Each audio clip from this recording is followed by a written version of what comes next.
Adventure in Pipeman on W4CY Radio.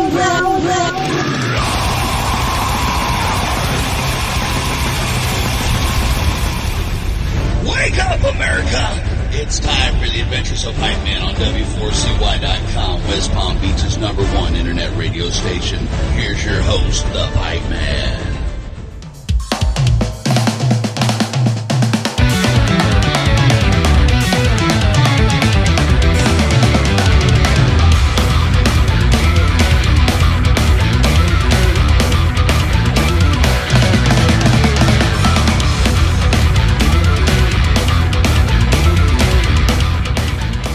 This is the Pipeman here on the Adventures of Pipeman W4CY Radio, and I'm here with our next guest.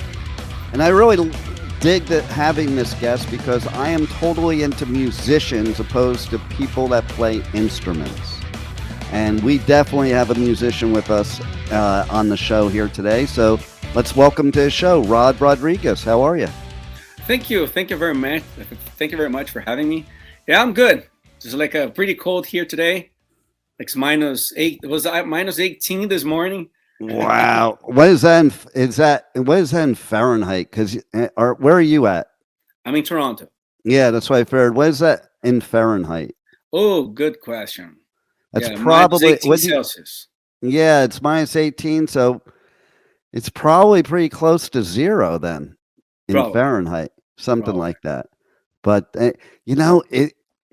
the whole world should just be on one system because it's too much work to always try to translate stuff. And, the U.S. uses one system while the rest of the world mostly uses the rest. I think we should join it. I think the metric system is way smarter than whatever we use.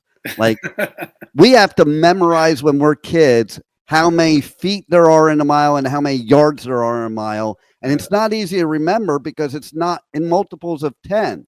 So like they so hammer it in your head that it just becomes automatic, but it's not that you understand why it's that many feet or that many yards, whereas, and I love driving when you have the metric system too, because it seems like you get places quicker. Oh yeah, indeed.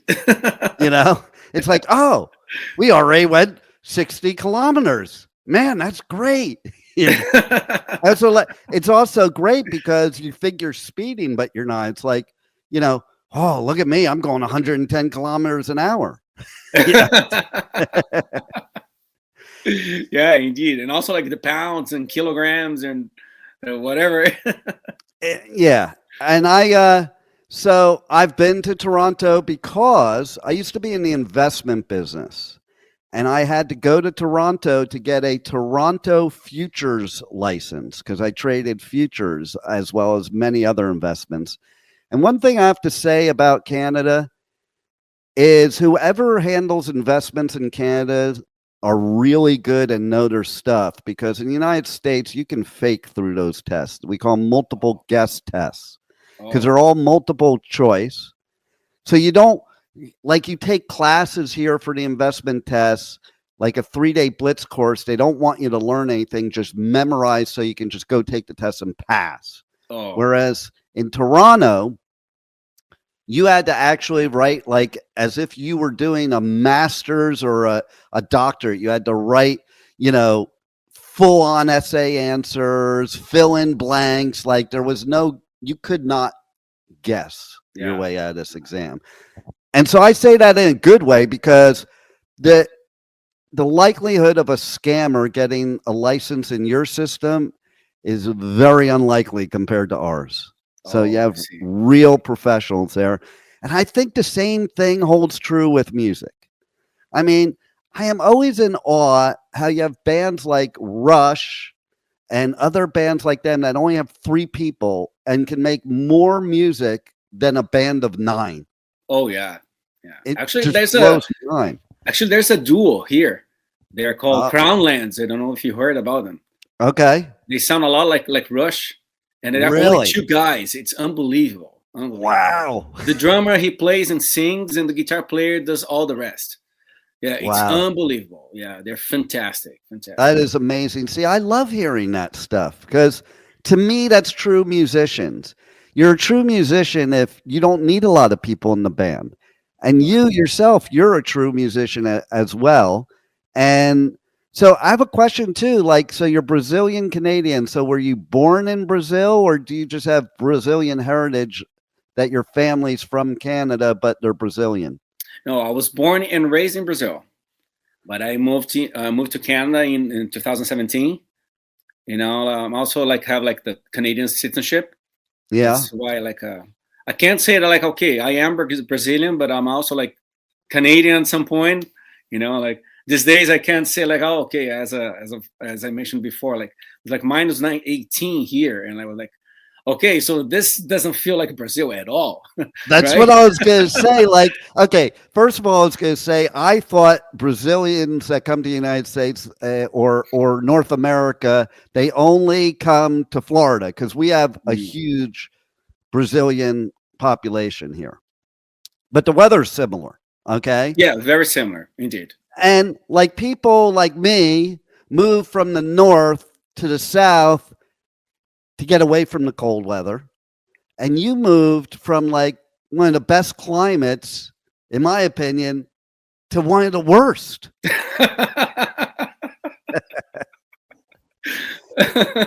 Did you realize that was going to happen? Did you realize when you were moving, hey, I'm going to be sitting here doing an interview at 18 below? No, and you know what? Like, you know what is funny? Like my first summer here, I was like, "What is this?" I wasn't expecting that at all. Right? Extremely humid. Was like no, like from where I am from, it's not humid like that. Oh yeah, see more here like from mountains. Yeah, so it is really hot, but it's not humid. When I got here the first summer, I was like, "What is this?" I was expecting to be like Canada, right? Right. See, so you move to a place that has terribly hot and humid summers and terribly cold and miserable winters. That was brilliant. But I think that's where the best musicians come from. Because listen, okay, so me as an example, I'm sitting here right now doing this interview while I can also see the ocean right in front of me, and I'm like, yeah, why am I doing this interview? I want to be out there surfing.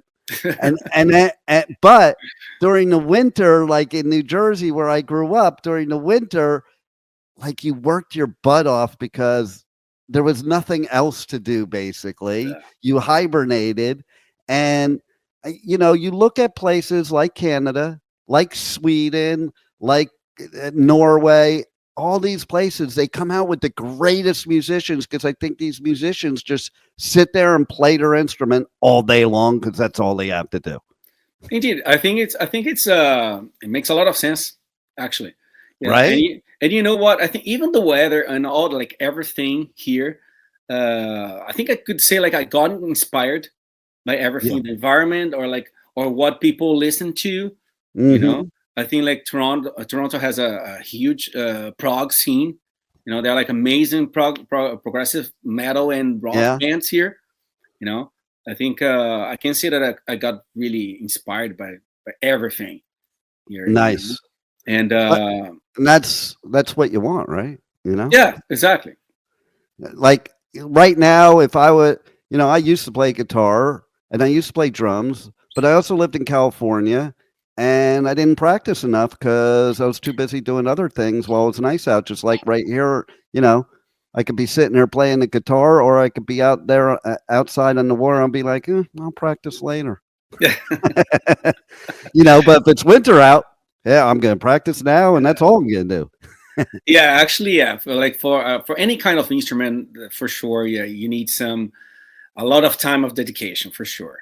If you really want to be like good at it, you have to spend a lot of time with the instrument, for sure. Like when I was younger, like I used to play like 12 hours per day, like sometimes like 15 hours, like for every day. Like while my friends were going to the parties, I was practicing guitar.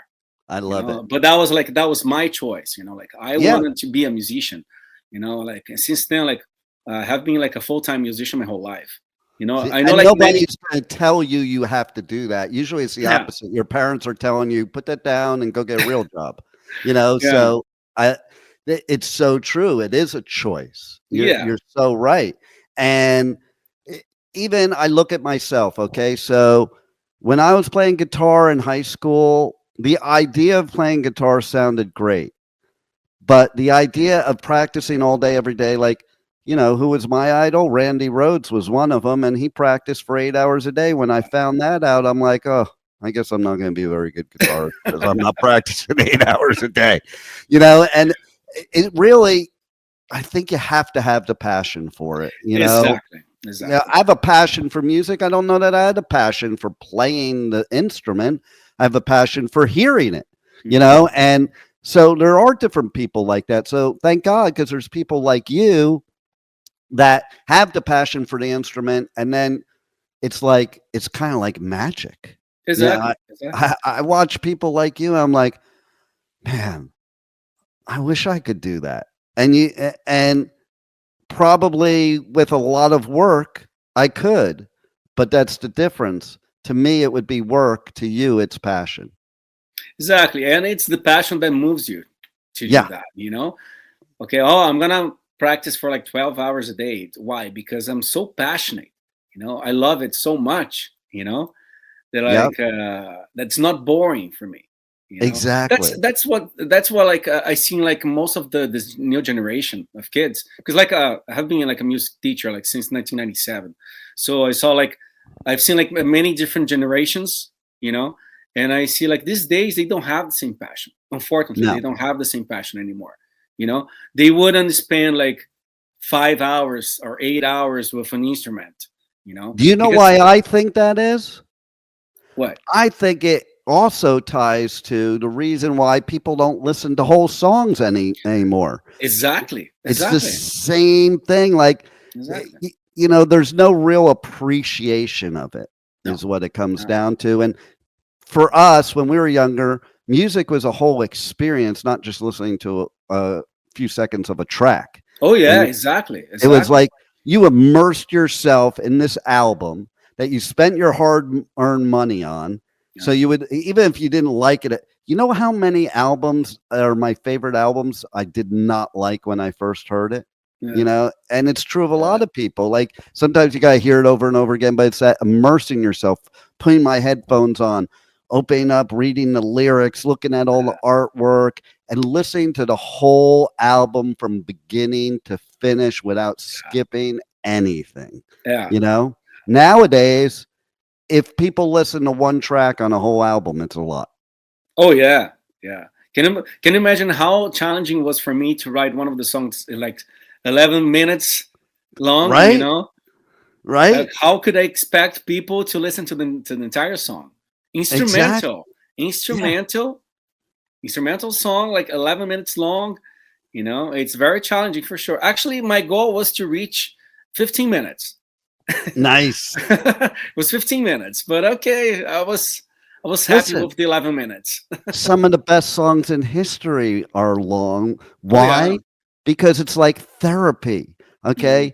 Mm-hmm. You know, so to me, music's the greatest therapy, but also if you go to therapy once, it's not going to do anything for you. So to me, immersing yourself, once again, using that word, and listening to a 15-minute song, let's say, it gives you time to go on a journey, and whatever is mentally ailing you, you can disappear from. I don't think you can disappear in a minute or 2-minute song from the things that music cures. Oh, yeah. Yeah. That's just my viewpoint. Oh, yeah. No, I totally agree with you. I love what you said about, okay, so I'm glad you brought up about being a music teacher, because you're going to laugh now, because one of the other things is, like, I remember when I was first taking guitar lessons, and all I wanted to do was play songs, as most of your students are probably the same way.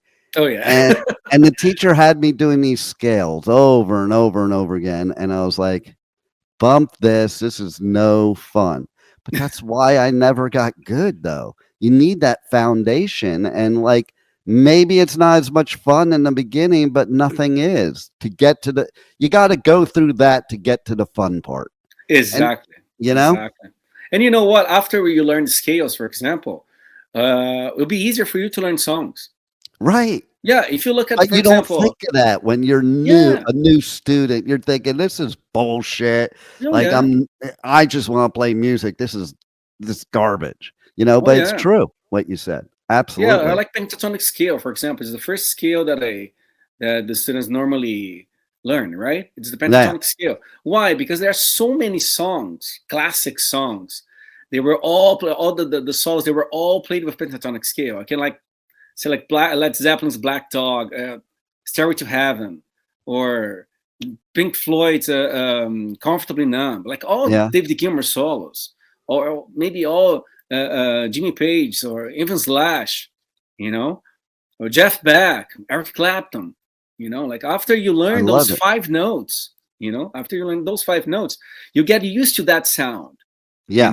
And it gets easier for you to memorize their solos. When there you go. And actually, you know what? I think there are some students, they get to that point, that they realize, okay, so I can see how important it is, because actually my technique is getting better, and also like my hearing is getting better, my understanding how the solos work better, or even like some riffs.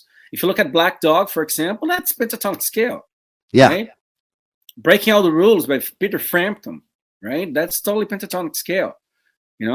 Like there are thousands of songs that I could name now, but I think some students, they get to that point that they realize, okay, yeah, I can see how important it is, and how actually I'm improving my playing and in my listening and my understanding about music in general, Joe.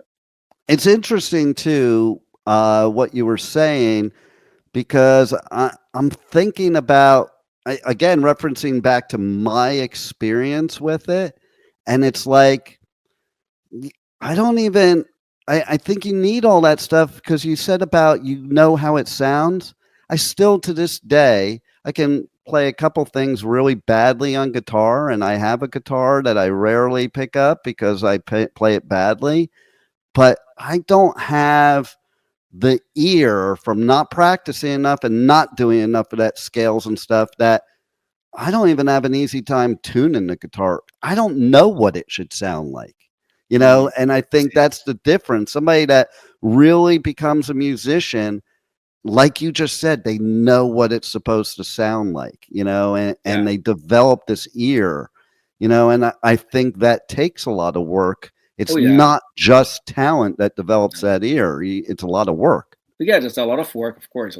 And after you learn so many songs, like for example, you get used to how those chords sound together.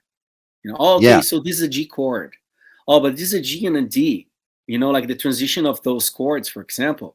Oh, this is a C, F, G, which is a very common chord progression. Right. And okay, but what if I change? I replace this F for D minor, for example, and why they are so similar, like your ears, they get used to that, and then your understanding about music and in your ears, they will get used to that, and you will okay, you can learn songs easier, It's not only scales, but also how the chords are built, how they're organized together, why this song sounds so sad and why this song sounds so happy, for example, It's a combination of things, combination of chords and scales, and how you will build the melodies, all of that. It's the combination of all of that. Yeah. And, you mentioned Stairway to Heaven before. And when I was going to college, and I took music theory, music appreciation, a couple other classes. In the appreciation class, this is the one thing I remembered more than anything else of any music classes or any training I took, is the professor said the key to writing a hit song is to appeal to all 3 different types of people: auditory, visual, and kinesthetic. And then he said, if you want a perfect example of the perfect song that does that, it's Stairway to Heaven. And then you have a whole different philosophy of that song after that. Because I'm also a motivational speaker, so I'm big into the auditory, visual, kinesthetic, that whole thing, and using it for training people and stuff like that. And, you know, it made so much sense because if you think about it, you know, the first verse is for the auditory. The second, the middle is for the visual, and the third is the kinesthetic. And so you appeal to all three, and that progression of the song is bringing all three types of people together. Exactly. And it's interesting how all those parts and all of that is connected. Yeah, song, right? Exactly. Yeah. Which brings me, okay, so you have this new album, Tales of a Changing Life, Part 2. Yeah. And I'm always also in awe of artists, and they can keep coming up with material and writing songs. Like, I'm a published author. I have one song I've written, and I had to go to my bro and have him help me after I wrote it to turn it into a song because it was more like a book. You know, and there is definitely a technique to writing a song. And, you know, he's asking me stuff like, can you get rid of this? No, that's important. Not like I thought everything was important. And he's trying to eliminate stuff, you know, and make it more basic. And so just the idea of, you know, creating these songs, I'm always in awe of artists, how, you know, it's one thing to play somebody else's song. It's another thing to create something from scratch. And yet look at what you've done with this new album, and it's a perfect example of how good you are at that. Oh, thank you. I really appreciate it. So how does it happen with you? What goes on in your mind? Is it similar like me as an author? My book, I wrote the first part of the book in 24 hours, the first half. The second half took 6 months. Oh, wow. You know what I'm saying? It's like, and that was pretty fast, right? Right. That was fast. But you're in this mode, and then you leave the mode, and then it took me 6 months to get back into the mode, basically. You know, and so I'm always in awe. Writing a whole album, like that's even more difficult than writing a book because you're writing unique, different songs. Like a book, at least the chapters all tie together. Not always the case in an album. Like, yeah, you have concept albums, but still, to tie all of that stuff together, all the music together, it's not just words. Exactly. And that's very challenging, actually. That's what many people, they ask me, like, how you wrote like a conceptual album, but with no lyrics. Right? The thing is, because like, first of all, I don't sing. Like I do like some background vocals, that kind of thing. And I don't know how to write lyrics. I don't know how to express myself through words. You know, I know how to do that like through melodies, you know. So of course, like this album, not this project, I would say, like because of part 1 and the part 2, and I think it's more like how the listener will experience it. You know, how those songs will touch those people's heart. You know. Yeah. And okay, like there's some like more aggressive songs like Inukshuk. So heavier, you know, like more technical, a little bit of fusion, and but there are like some very emotive songs like Mom's Lullaby, you know, like so it how everything will, how that music will, how the music itself will tell the story behind it. Yeah. You know, like of course, like I was the one who wrote those songs. I know exactly what's going on behind it. Why those songs, like why I named those songs like that, why I have like those melodies together, how I have those chords organized together to feel like this or like that. For example, Mom's Lullaby is a very emotive song, but it's still very happy, very like uplifting, right? Because of the chords, like major chords, and there's the choir, and there's that intro with the baby, and there's also very dark songs like Tales of a Changing Life. You know, so but what was behind it? You know, of course, like for other people feel it the same way that I did will be hard. But that's true of a song with lyrics, though. Exactly. But actually, that's what I want. You know, that's exactly what I want. I want to let my music touch touch the people, and how they feel with it. Actually, I would love to hear from people what they feel with my music, how the story actually is touching them in some way. See, that's so cool too, because there's two types of artists. There's artists that, they have their meaning to their songs and they expect you to, assimilate to that meaning. And then there's artists like you and many other artists that put your own meaning to it, because you have your own meaning, but for a song to be successful, in my opinion, is that it has to have meaning to me. Yeah, maybe it has meaning to you, but if it doesn't have meaning to me, it's not going to hit there. It may be okay. It may be an okay song, but it has to hit there. And there's like certain songs, like they hit me a certain way, and surely not the way that the artist, it was hitting them. Yeah. And that doesn't matter. Yeah. Because we're both benefiting from it. Exactly. There are even some songs that they are kind of emotional for us, for us like listeners, and probably the who wrote the song, the artist who wrote the song while he was like having a beer or whatever, who knows, right? Right. And you've worked with a bunch of great musicians. Now, here's something interesting to me. I'd kind of like to know your viewpoint as an artist. Okay, so like one of the musicians you worked with is Kiko from Megadeth, and I've known Dave since I was at the first Metallica show ever, and I met him. Cool. Yeah, awesome. And I've always been in awe of Mustaine's guitar playing, but then I'm like, wow, he always gets these like super great guitarists.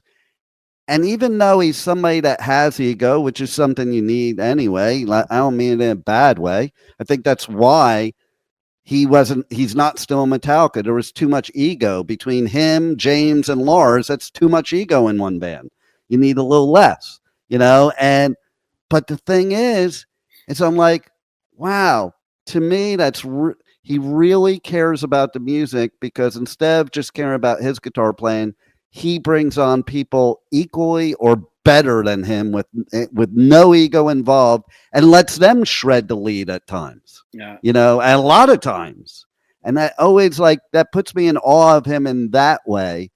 And what's your viewpoint on stuff like that? Yeah, I really like giving the freedom to the musicians to do their thing. Yeah.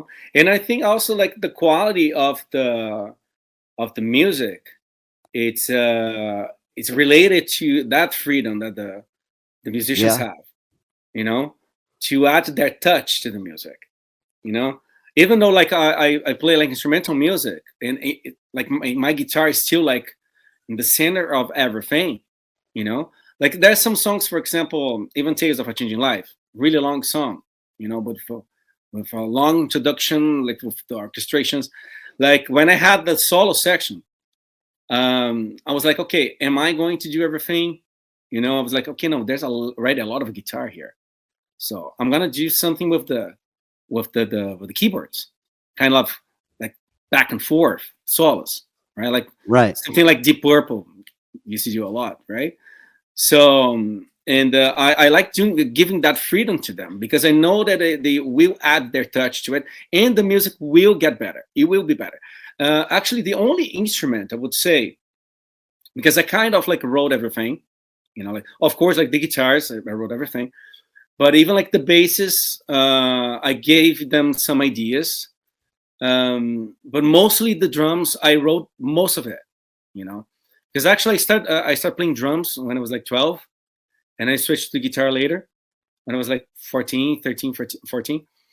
And so I don't play drums anymore, but I know how the instrument works, and I know how when you use the cymbals and the crash and and the grooves, So I had like I always have a kind of like very, very, I would say like an advanced idea of the drums, but I always give them the freedom to do whatever they want, because I know that they are drummers, you know. Yeah. I'm not the drummer, so Right. I'm not going to do any better than them, you know, or even the keyboard player. Okay, so I gave him a lot of ideas, you know, and also on the bass. But I know that they are better than me playing those instruments, you know. Nice. Yeah. And the same way will be the opposite. Like when I have to record the guitars for other artists, for example, they give me the freedom to do whatever I want, or like just touch my style to that, you know. So, and that's exactly what I wanted from them, you know. Give me that. And also, like, I know, like, I'm 100% sure, and the songs, they sound like that. It's not only because of my guitars, but also because of them. Yeah. You know? Yeah. Absolutely. And by the way, so it's funny you mentioned about you started on drums, because I played drums for 9 years before I switched to guitar. Whoa. And then I switched to singing thrash metal, and I sucked at all three. I don't believe you. Oh no, I totally, or else I might be doing it today. It was the same thing though, not practicing enough. Like, okay, with the singing, I didn't sing properly, because if you sing thrash metal without using your throat properly, you're not going to last too long. Like sometimes now on my show, I'll sing a song, I can barely get through one song, you know, but if you're trained properly to sing that way, it doesn't hurt, you know, because you're doing it right. And that's the same with everything. Drums. Oh, I so hated working on the practice pad, you know, like give me a real drum set. Like, and so that was always me. I was the typical of, I don't want to put in the work. I just want to be a rock star, man. And that's why we are in the world we are today, with rock stars don't exist anymore, because really musicianship is what the goal should be, not rock star. And that is, I think we're making a comeback with that. I'm finding with a lot of interviews that I'm doing, is musicianship is coming back. It was gone for a while. Like stuff was so basic and no real musicianship. And I think it's making a comeback. And artists like you that are brave enough to do the longer songs in 2024, you know, are making a comeback. And I think people are actually digging it. I think the younger generation coming up, they're sick of the bubblegum rock. You know, it's not even bubblegum pop anymore. It's bubblegum rock. And with people like you, you know, and other real musicians, they're coming to appreciate something that maybe the generations that are into that bubblegum rock never really listened to, you know. Like, you know how many Gen Zers I've talked to that never heard of Pink Floyd? Oh, like it kind of blows my mind. How do you not know who Pink Floyd is? But that's what I'm talking about. But then you talk to the real young kids and they know. Yeah. So maybe we're making a comeback to real music.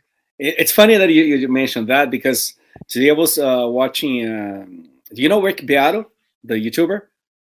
No, I don't. No. Yeah, he was like a college professor. Okay. He taught at Berkeley, and he's like huge music channel, and he was talking about Mr. Beast. Okay. He's like the biggest YouTuber. Like, he was mentioned, like one of the Mr. Beast interview, the guy mentioned Prince, the guitar player. Yeah. And Mr. Beast, he didn't know about Prince, like, at all.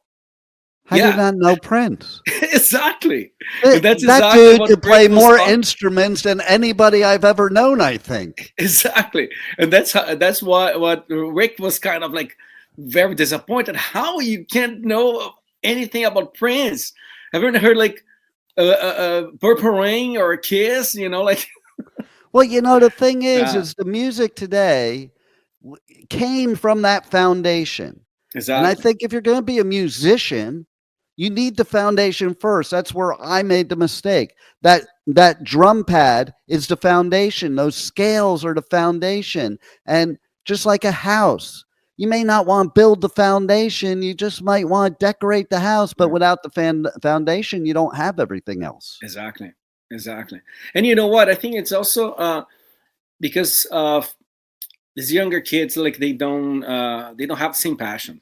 I remember when I was a kid, like when I was like 13, 14, when I was like getting more into like rock and metal, I was so passionate for it. I really want to know more bands, new bands. Okay, so I like Megadeth. Okay, so what is behind them? Like what bands Dave Mustaine used to listen to, or during theater, for example. I love during theater. So what bands that John Petrucci likes? Like, it's Rush, yes, King Crimson, Genesis, Marillion. And I think they are not that curious anymore. To know what is the foundation of that sound, of that style. I mean, you think about it, you mentioned metal. I talk about that because I'm a total metalhead, and I talk about it all the time, that a lot of the newer metal follows like this algebraic equation formula to make metal instead of what metal was, and it's like, and that's why it's so simple. But the difference is the metalheads during the 80s, the metal bands, the Megadeths, the Metallicas, the Slayers, their foundation was everybody we're mentioning. There was no foundation of a thrash metal band. There was no foundation of these genres we have now. So the foundation was the same for everybody. Everybody's foundation was what they now call classic rock. Yeah. And Led Zeppelin, Cream, Mountain, Kiss, the Beatles, and I can't even believe there's kids nowadays that don't know who the Beatles are. Yeah. How do you not know who the Beatles are? Like, you don't even have to like them, but you should know who they are. I mean, and to me, they were geniuses what they did, because if you look at their whole career, they went in basically every area you could go. That was the difference back then too. You take Elvis.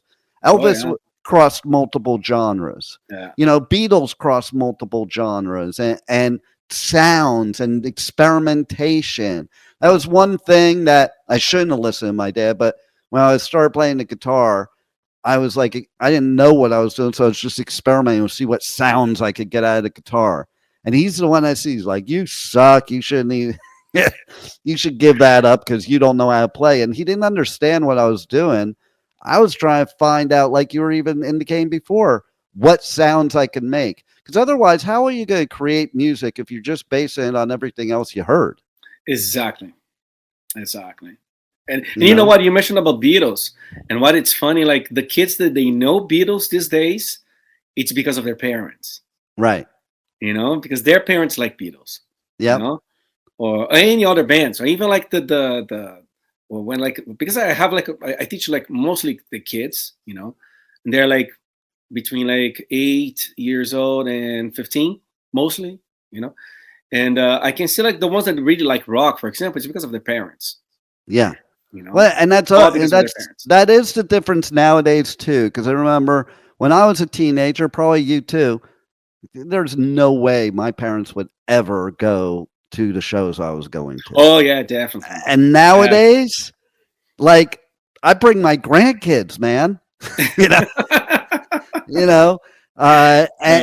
And so you're absolutely correct. That's something I've talked about recently. That's very interesting about how, this is like the first time I think in history that parents and kids, they like the same music. Yeah. I didn't like the same music of my parents did. Right. I didn't. I didn't have that influence of my parents. I had my older brother. Okay. So it's funny because I was interviewing John Lodge from the Moody Blues recently. And I told him, I'm like, listen, I had a brother that was 11 years older than me. I know about you because I stole his Moody Blues albums and listened to them when I was a little kid. And he's like, yeah, we're that band. Almost everybody has that story of their older sibling. That's how they found out about us. And so, it wasn't the parents. Nowadays, it's the parents. Yeah. Like, because we are the parents now, right? Right. Like, it's our turn.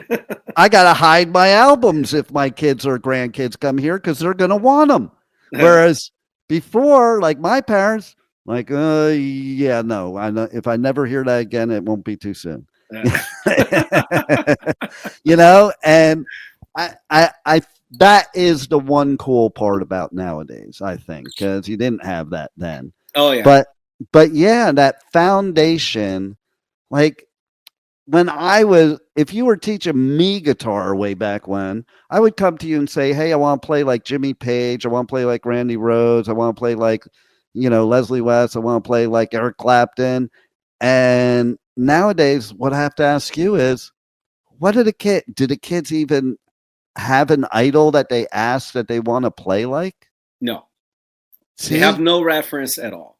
See, that's the difference.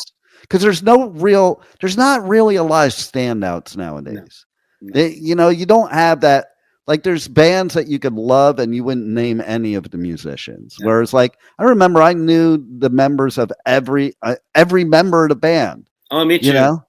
Me too. It's like, even the people you wouldn't think you would know type of thing. The other thing I think I have too, that you probably have is I have this amazing ability, no matter what song comes on the radio, I can hear the first second of it and I pretty much know what it is.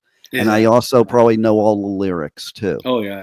Because I had the lyrics in front of me and I would listen to the album over and over again and read along the lyrics the whole time instead of trying to guess what it said. Oh, yeah. Nowadays that the kids just guess what it says and usually are wrong. Yeah. So that was funny. Right? So the album was released on the 18th of October. And tell everybody how they can connect to you on socials, on the web, and how they can get the album or check out all your YouTube videos and everything. So my website's www.rodrigues.net. Okay, it's Rodrigues with S at the end. It's not Z. Rodrigues with S. Oh, and I'm going to correct that because I thought I saw. See, I knew I was doing something wrong. See, that's mental programming because when I created this title here that nobody will see because it's just for the recording, I kept saying, looking back and forth, because I was like, it's spelled differently. I better make sure I spell it right. And still in my head, it was automatic. I put a Z. No, but you know what? Actually, it's not wrong. Just because Rodrigues with Z at the end, it's Spanish. Yeah. And Rodrigues with S at the end is Portuguese. It's Portuguese. Yeah. I'm glad you brought that up because I was going to bring something up earlier. You know how many people here in Florida think all the Brazilian people here speak Spanish and will actually start speaking Spanish to them, and it is interesting that nobody really knows that. And I do know that. Okay. And I thought it was cool also on your website that on your About You, it had it in English and Portuguese. Yeah. And so I know how that is because I have a bunch of Brazilian friends and it's like, sometimes it's so annoying to them. People just like start speaking Spanish. I'm like, yeah, we don't speak Spanish. Actually, it depends because like I can understand the it's Spanish close. from South America. From Mexico, I can't. Just a different accent. I really can't understand. But it's what's funny. Here, people think that I'm French because of my accent. That's funny. Yeah. And it's funny too because you mentioned that I go to Costa Rica a lot, and I was just telling this story recently. I was at a restaurant and this girl was serving me, and I looked up at her. I'm like, "You're Argentinian, aren't you?" And she looked at me because I'm a gringo. So, how do you know? Your accent. I can totally tell the difference in your Spanish. And even speaking English with your Spanish accent, because the Argentinians, they enunciate everything very strongly. That's why it's easier for me to understand an Argentinian because they enunciate everything. Every other part of Spanish, they like combine words and eliminate vowels. So if you're not really fluent, you don't know what they're saying and they're doing it so fast. Yeah. And they're also very loud and they speak kind of hard. They have this hard accent, and I'm from New York and New Jersey. So like I assimilate to that anyway. They remind me of New Yorkers. Okay. That's here, like because of the accent, I think people, they think that I'm French because of Quebec, because Quebec they speak French, right? And yeah, many times they think, oh, you're French right now. I'm not French. I speak French a little bit, but it's not. Well, there you go. Yeah, so you were talking the social media. Yeah. Yeah. So social media, Rod Rodrigues official, like Instagram, TikTok, and I'm very active on social media. My YouTube channel, Rod Rodrigues, I have the videos there. I try to be as active as possible there too. And also my albums on Spotify and also my Bandcamp. You guys can find me there. I have like physical copies there. I have songbook with all the tabs that the guitar players can learn the songs with backing tracks. Cool. And yeah, I love it. See, that's so old school to me. I love it. That should be new school. Like musicians would be a lot better if we had the old days where you had all that stuff that you're giving right now. You know? Yeah, indeed. Because you know what, like I grew up with all of that, you know, like I still have a lot of songbooks of my favorite artists that I have, like the original ones, like the physical songbooks, you know. I remember going to a record store and I would buy songbooks of bands and try to learn how to play by that. Oh yeah, and you know what? I have a funny story. I have two very special albums for me. One, it's Yngwie Malmsteen's Rising Force. It was a big changing for me. It was a game changing for sure. Right. And Dream Theater's Awake. Those two albums. Because like before Rising Force, like my favorite guitar players were like Marty Friedman, Alex Skolnick, and I was like more into like thrash and death metal. And then I listened to Rising Force. I was like, wow, what is this? You know? And then Dream Theater came out. I remember when I heard Dream Theater the first time, was that a radio show back in Brazil. That was like 1994. And they were playing the demos, or like I don't know, the demos or the songs they were about to release of that album. And I used to listen to that show every week because I really wanted to know new bands, right? That was the only way we have, right? The radio shows or MTV or whatever. I didn't have MTV at home, but I would listen to those radio shows like every week, and I had like my tape there ready. Okay, we are going to play like this new song of this band. I would like record it and listen to it later, you know. And then they played this was 3 or 4 songs from the Awake album. Yeah. And when I think they played the first song was The Mirror, like with 7 strings. I was like, what is this? I was like, man, I've never heard anything heavy like that, because back in the day, I think the only one who played with 7 strings was Steve Vai with Whitesnake. But he didn't play it that heavy, right? And I think Marv the Angel also played it, right? But it was heavier, right? Like faster, and then you couldn't actually hear the 7th string.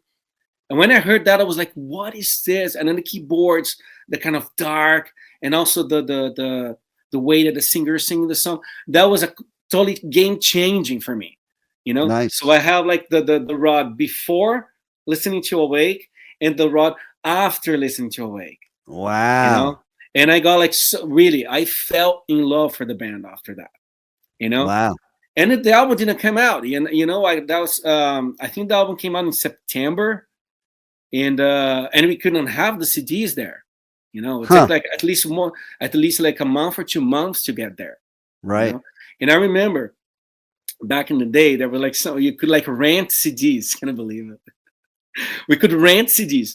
And I remember the Christmas of 1994, I found that album, Dream Theater's Awake, and I rented, you know, and I listened to that album like on a repeat. Like I would go to bed playing that album on a repeat, and then I would like wake up with that album playing, you know, like that was for days, like at least like 5 days, you know. That was like complete game. Really, that was a big game changing in my life. Was that album?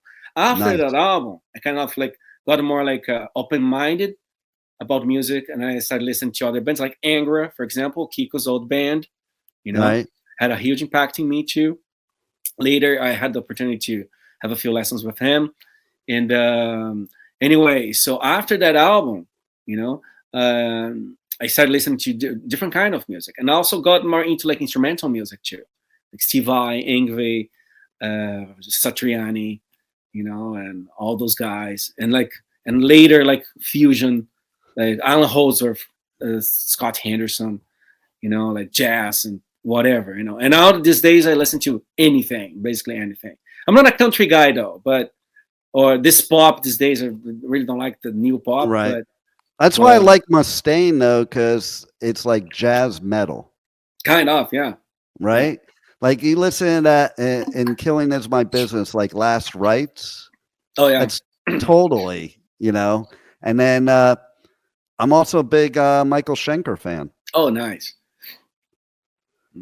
All us metalheads, we all started kind of with UFO. It's kind of funny because I saw something recently about that. I'm like, oh, that was true. Like so many metalheads, like UFO is the most unknown popular band there is. Somebody said that like recently because if you talk to every metalhead, they all like UFO. Yeah. And it's not really Metallica. It's not even really metal. Well, see, that's because like I was going to Metallica's first shows, so the reference was UFO. Oh yeah.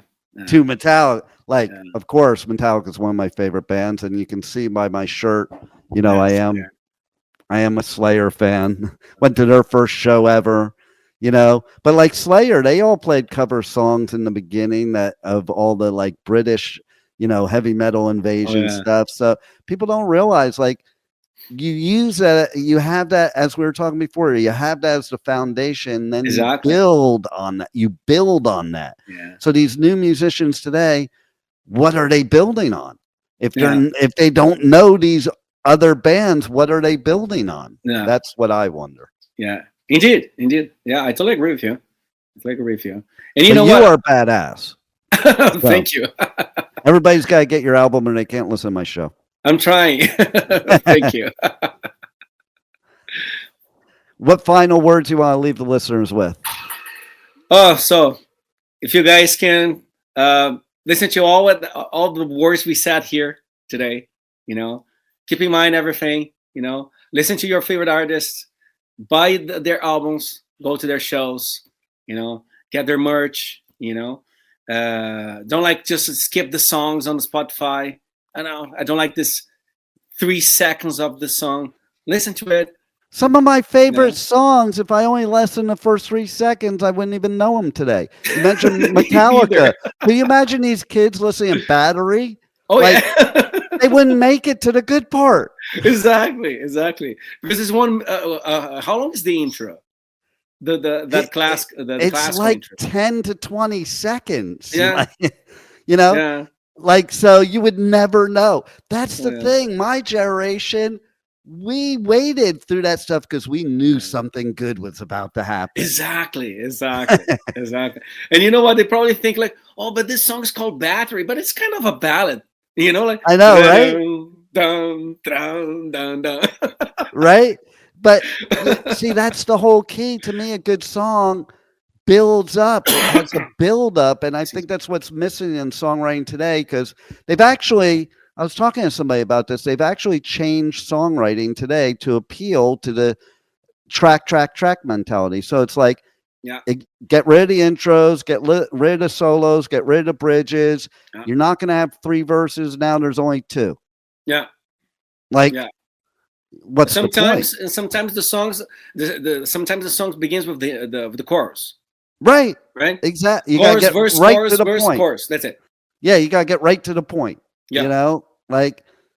Music's a journey, is my opinion, and that's not the journey. That's just, a temporary high. You want the full high? Listen to the whole album. Exactly. And also the live shows. It's not the same as you watching on YouTube or a DVD or Blu-ray. It's not the same experience at all. I don't get people that go to live shows and watch it through their phone. Like, okay, I'm a journalist and I'm required to do, and I just do like a few seconds, okay? And that's what I do. But I could watch it on YouTube at home. Or I laugh. I go on tour and I do all these festivals. The people that are sitting in front of the big screen, not even near the stage, sitting down, watch it. Yeah. Do that at home. Yeah. Like live music. I'm a firm believer that if we didn't cut out the live music during that 2 years of the pandemic, we wouldn't be so pissed off right now. Oh, yeah. Yeah. You need it. We need live music. You need, and you know what? Sometimes I see when I go, I always go to concerts, and sometimes I see people like sitting right beside me on their TikTok while the guy's shredding, or like, and really, his TikTok, not even filming it, but let's sitting there like, why? Yeah, I don't get it. I don't get it. Like, oh my God, you pay like $200 to get the ticket, to go there and $200 be on your to scroll through TikTok. Yeah. Like, I should start a new business. Pay me $200. You can come to my place and scroll through your TikTok. Well, okay, that's a really good idea. I'm gonna keep that in mind. There it is. Well, it's been a pleasure. You're a badass musician, and thank you very much. Thank you for taking the time to make great music, and thanks for being on the Adventures of Pipeman. Thank you very much for having me. Hope to see you next time. Absolutely. Thank you for listening to the Adventures of Pipeman on W4CY Radio.